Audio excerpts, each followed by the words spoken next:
Hey guys, what's up? It's Harkle57 and I am here with the first episode of a new series I'm going to call Redstone Basics, where I am going to teach you guys some of the basics of Redstone.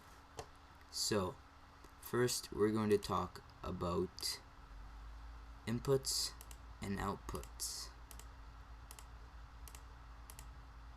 and different ways you can get inputs and outputs. So I'm just going to talk about some basic ones. So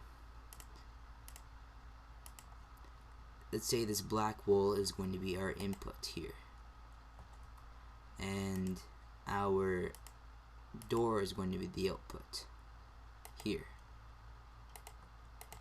Redstone acts as wiring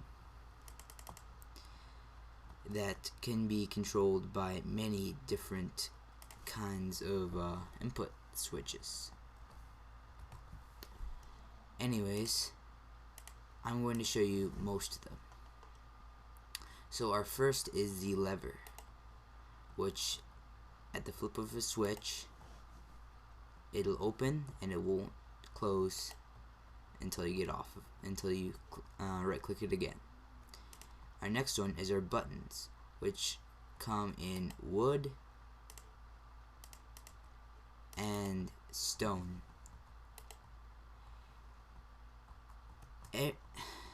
Each thing will last for 9 Minecraft ticks each press of a button. And what these are useful for is with iron doors, where you can open and close wooden doors, but you can't open and close iron doors. So you should use a redstone input. Also, another way you can access them is with pressure plates, which, as you can see, they do not flow through a block, so you have to put them right next to redstone. You may be wondering the difference between a wooden pressure plate and a stone pressure plate. And it's not like buttons. On a wooden pressure plate, you can either step on it or you can throw an item at it. However, with a stone pressure plate, you can only walk on it. If you throw an item at it, oops, missed. If you throw an item at it, it won't go. Also, there is tripwires. You place down the tripwire hook on either side and you put string down. Now it's really hard to see that string, and if you walk on it, it'll make this thing here a source of a redstone input. So if I walk on this, it'll open the door. Now there's also other ways, more advanced ways to send out redstone pulses. And if I clear my inventory quickly, bring this back, bring my redstone back, we have weighted pressure plates here. Anyways, we have the light and the heavy. So what these do is these do not detect players at all. These detect items. So the light, with one item, it makes a really, here, let me turn on my particles, which will help.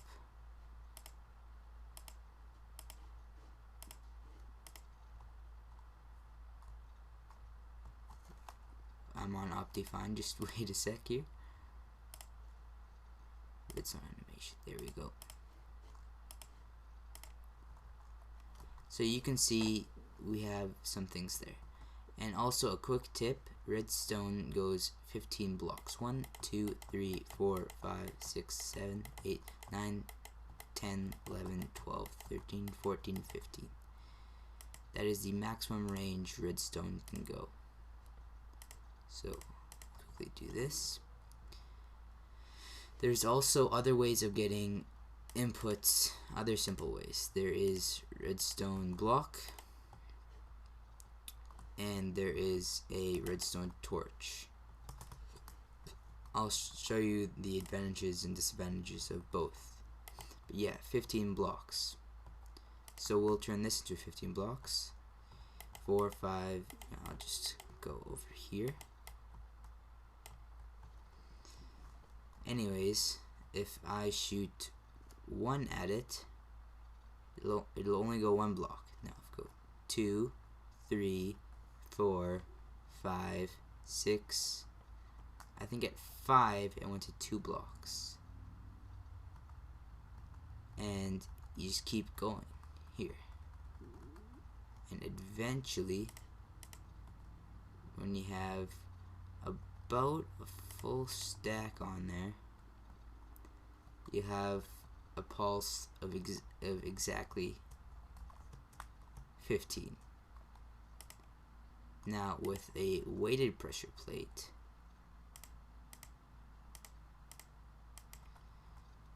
let's put 1 stack on here and let's see. So 1 stack is only 2.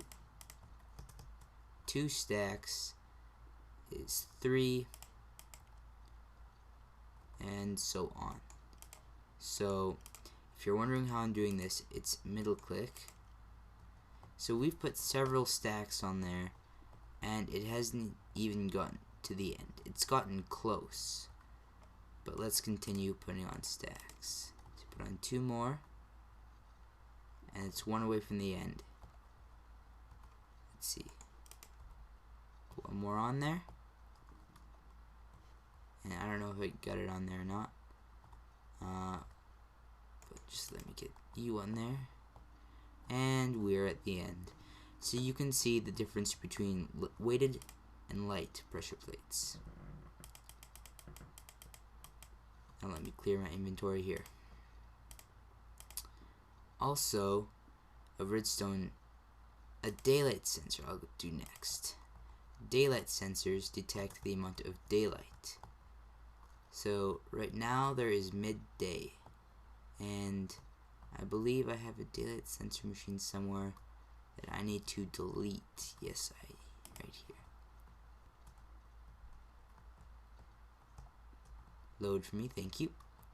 So this detects on how bright the day is, depending on the sun. So go time set. If I go like right to midnight, this should be completely shut off. But as you can see, I had another daylight sensor on that instantly put us back. There's a game rule for that now. I'll go through that some other time. Where's the other one? Where'd you go? I believe you're somewhere. Yes, right here. Let's just break these blocks. So, where are you? Where are you? You're right here. If I go back to midnight, you'll see this guy here is completely shut off. And let me, oops. If we go back, I meant to change this to peaceful. Here. Anyways, oops. No. Set day. Now this is basically time set 0, and it is only at half. Next up, we're going to use comparators, which these guys here, they don't give out a pulse normally. However, they are pretty tricky. You can send it a pulse normally like this, and basically, so 1 torch is 15 blocks, right? So 1 torch in there is 15 blocks. However, if you place this here, this minus is 15 blocks. So, oh, never mind. 1 more. as you can see, if I do that, this end here won't be powered at all. And if I keep going out, this signal keeps getting less and less. Speaking of that, just for a comparison, if I put a repeater here and I do the same thing, see, that's on max, sorry for the lag there, and even on this it'll be on max as well. So repeaters extend the pulse, comparators don't. Another thing is this feature here, which is subtraction mode. It has nothing to do with this though. Anyways, another cool feature of comparators is judging how full something is. So say I place down this hopper, oops, right here, right? So if I take this stack this here and I place one item in there, it'll make the pulse one big. However, if I put the whole thing in, that means it is one slot out of 1, 2, 3, 4, 5 slots, meaning the pulse here will be 1/5, which is 3, because 3 times 5 is 15. If we make it 2/5, it'll go 6. 3/5 on, and eventually when it is full, you have a full signal.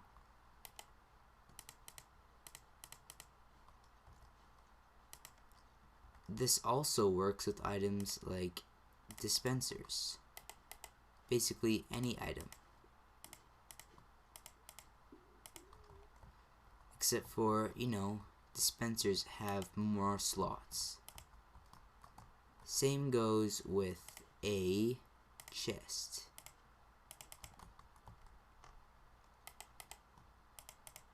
So if you put 5 full stacks of redstone, as you can see, it only does 3 because it's nowhere close to being full. However, if we do make this full, or more full, it goes even more. Anyway, just let me clear my inventory here.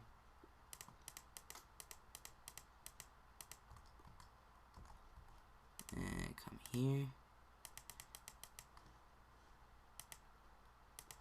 And there, we have covered comparators. Next up, we have trapped chests, which the difference between a trapped chest, which this is a normal chest, and this is a trapped chest, you can kind of see, I don't know if you can see too well, but this is a bit more red than this ring. Also, if you look at the closing animation, you see that the ring around there is completely brown, and if you look here, it's red right there. Oops. And what happens with the trap chest is when you open it, it sends out a redstone signal.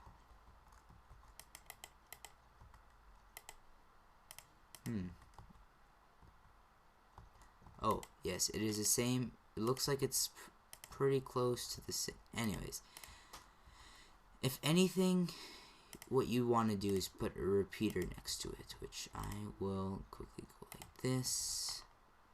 Repeater, trap chests. Yeah, see? So right when you open it, it does this. Also, some items, some signals can go through full blocks. Let's see if the trap chest does that. No, it doesn't. However, some items do. A redstone torch does not go through a block. Let me quickly put the block here to show you that redstone also doesn't go through a block. However, a repeater does. Repeater powers blocks. And let's see here. A torch here can power blocks above it, which can power this. Also, when a block is powered, which for this we don't have to do repeaters because we don't have to go through, and a torch is placed anywhere on the block, it'll turn off. Because torches turn off, and that means you can place a torch up there and it'll turn off, meaning that you can make vertical redstone this way, because you can't place redstone on walls.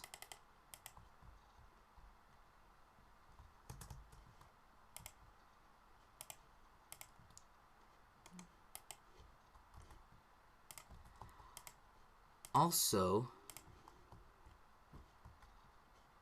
you can actually, glass and slabs are special for redstone signals. Upside down slabs, that is. You can't place anything on glass, something to, you know, something you should know. Also, you can't pass through glass or any transparent block. However, glowstone, also considered as a transparent block, can actually hold redstone. And what's really cool is, here, let's take these chests out. Give us a block. If we have redstone like this and like that, we power it. If we place a block right here, it'll unpower. However, if that block happens to be glowstone, it'll stay powered. That's the same with glass. So because of that, and because you can place blocks on glowstone, you can carry a pulse vertically without needing to make a whole ton of torches. They're not hard to make, but yeah. Also, mind you, this does, you will eventually need to make something like this. But you can't place repeaters on there. Can on half slabs though. And go like this. Oops. Like this to help you continue the pulse. Yeah, I guess we're gonna have to place something like that there. Like that. Also, let's look here. As you can see, they can connect and they can get powered. However, wait a minute.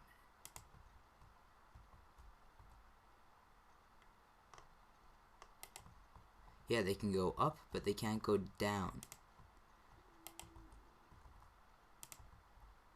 What this is useful for is maybe you have something like a piston. Here. Like this. And you want this to power. Wait, does that work? No.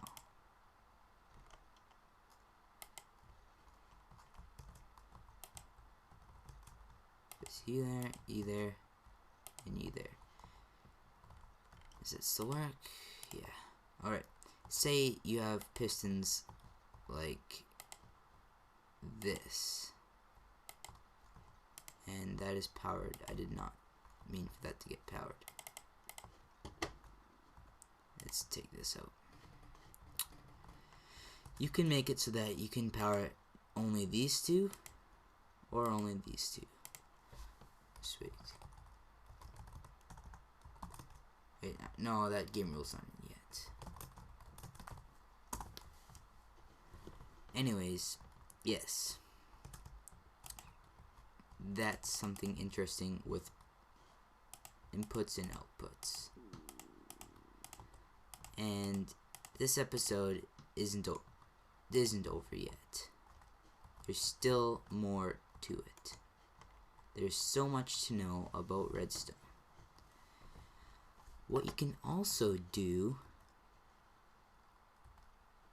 let's take a look here.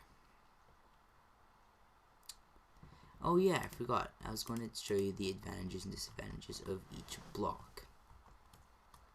So, this is a redstone block, and this is a redstone torch. What you can do with redstone blocks is you can push them with pistons. If you try that with a redstone torch,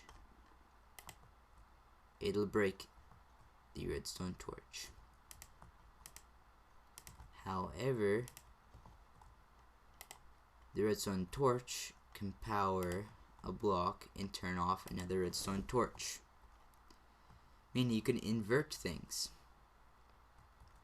If you try that with a redstone block, it doesn't work because redstone blocks are always on.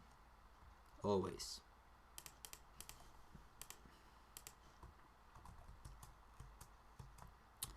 That is about it for inputs and outputs. How you can invert like this. Each pulse length is 15 blocks. You guys know pretty much how everything works, how you can get an input from almost anything using a comparator. And guys, comparators are pretty intense. I'm gonna have to do a video just on comparators. Also, quick tip, I'm gonna use this at the end of every video. We can clean up all redstone if we delete all the blocks and then just use some water. And of course we need buckets because we're in creative mode. So take you. It's also something to consider because you might want to create something underwater. Therefore, you're gonna need some tubes to place your redstone in. You don't want to place redstone underwater at all. Also, another kind of cool quick tip with that is you can use this to save you and like make something while you're underwater. Because if I do this, I do this, like this, as you can see my bubbles start going down. However, if I place a redstone torch, it'll reset my bubbles, which that's not a good example. Let me see.